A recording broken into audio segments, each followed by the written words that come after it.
শরীয়তপুরের ভেদরগঞ্জে ফয়জন করিম ফাউন্ডেশনের আয়োজনে প্রথম শিক্ষা উপবৃত্তি পরীক্ষা ২০২৪ উপলক্ষে পুরস্কার বিতরণী ও সংবর্ধনা অনুষ্ঠান জাঁকজমকপূর্ণ পরিবেশে অনুষ্ঠিত হয়েছে।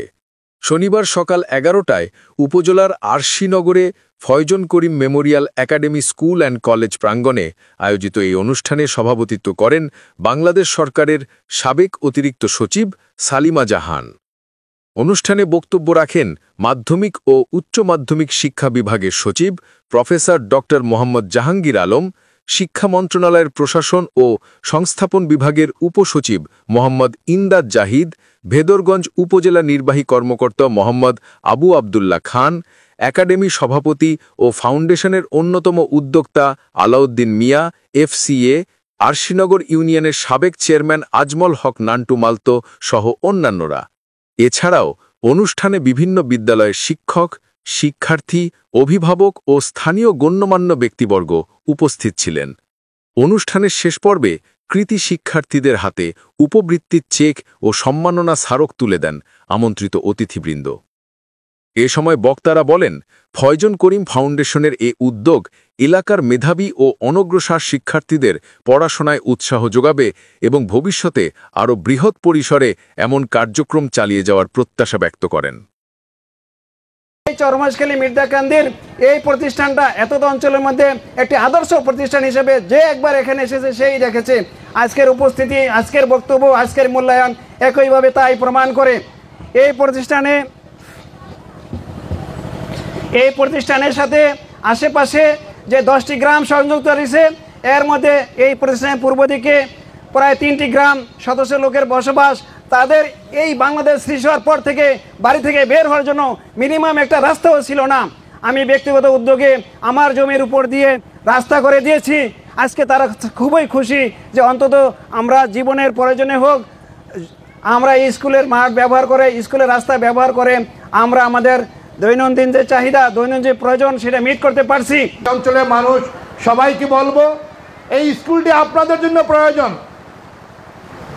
এখানে ফরিদ, আলাউদ্দিন বা অনেকের তাদের ছেলেমেয়েরা এখানে লেখাপড়া করতে আসবে না।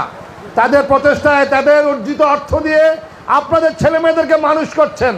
একদিন এরা সোনার সন্তান হবে, এই অঞ্চলের জন্য অনেক গর্ব বয়ে আনবে, আপনার সংসারকে সচ্ছল করবে, আপনার এলাকাকে উন্নত করবে। এই প্রচেষ্টাকে আপনারা সবাই সহযোগিতা করুন। যার যার অবস্থান থেকে এই প্রতিষ্ঠানটি যাতে আরও অগ্রসর হতে পারে, এই অঞ্চলে শিক্ষার একটা মাইলফলক তৈরি করতে পারে, সেই শুভকামনা আমি করছি। বাবা মায়ের নামে প্রতিষ্ঠানটি তিনি প্রতিষ্ঠা করেছেন এবং তারই ধারাবাহিকতায় এখানে অনেক শিক্ষার্থীরা আছে এবং অনেক শিক্ষক মণ্ডলী আছে যারা অনেক অভিজ্ঞ, এবং তাদের যে পাঠদান এটা ইতিমধ্যে আমাদের এই উপজেলায় সকলের কাছে সুনাম কুড়িয়েছে।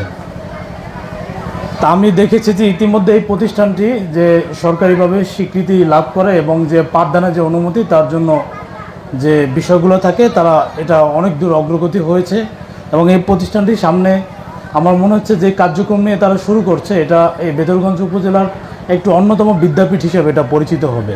সুন্দর গ্রামীণ পরিবেশে, চারিদিকে এত সুন্দর একটা পরিবেশে, এত বড় আয়তনে একটা শিক্ষার পরিবেশ গড়ে তোলা হয়েছে, এবং এটা সম্প্রতি ঢাকা শিক্ষা বোর্ডের অনুমোদন পেয়েছে এবং স্থাপনের অনুমোদনও পেয়েছে, মন্ত্রণালয়ের স্থাপনের অনুমোদনও পেয়েছে।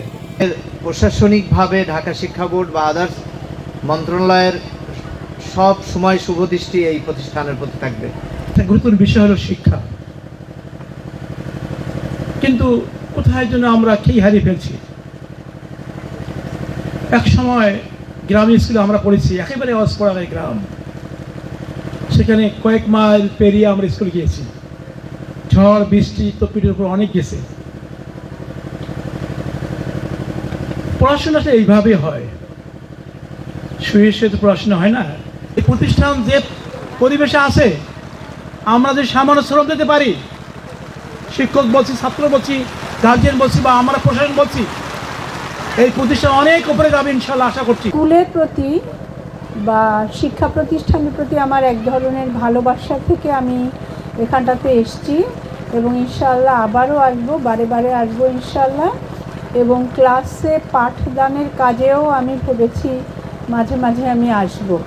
আমার ভালো লাগে এই কচি কচি ছোটো ছোটো ছেলে মেয়ে ছাত্রছাত্রী যারা আছে তাদের মধ্যে মনে হয় যে যদি বিন্দুমাত্র আমরা মানবিকতা সবারই আছে, মানবিকতা, সততা, আন্তরিকতা, বাবা মায়ের প্রতি ভালোবাসা, বাবা মাকে মান্য করা, গুরুজনদেরকে মান্য করা, অবশ্যই তার মধ্যে শিক্ষক সবার আগে, সবাইকে মান্য করার ব্যাপারে যদি সামান্যতম একটা ধারণা এবং চেতনা রোপণ করে দিতে পারি আমরা, তাহলে মনে করব যে আমরা সার্থক। আর আজকে এই সোনামণিরা তোমরা যেভাবে যেখানে আছো, তোমরা একদিন এই বাংলাদেশের সর্বোচ্চ পর্যায়ে তোমরা কাজ করবা ইনশাল্লাহ, তোমাদের সম্মানিত শিক্ষক মণ্ডলীর অনুপ্রেরণায়, এবং তাদের যে জ্ঞান আছে সেই জ্ঞানটা তোমাদের সাথে শেয়ার করছেন এবং করবেন ইনশাল্লাহ।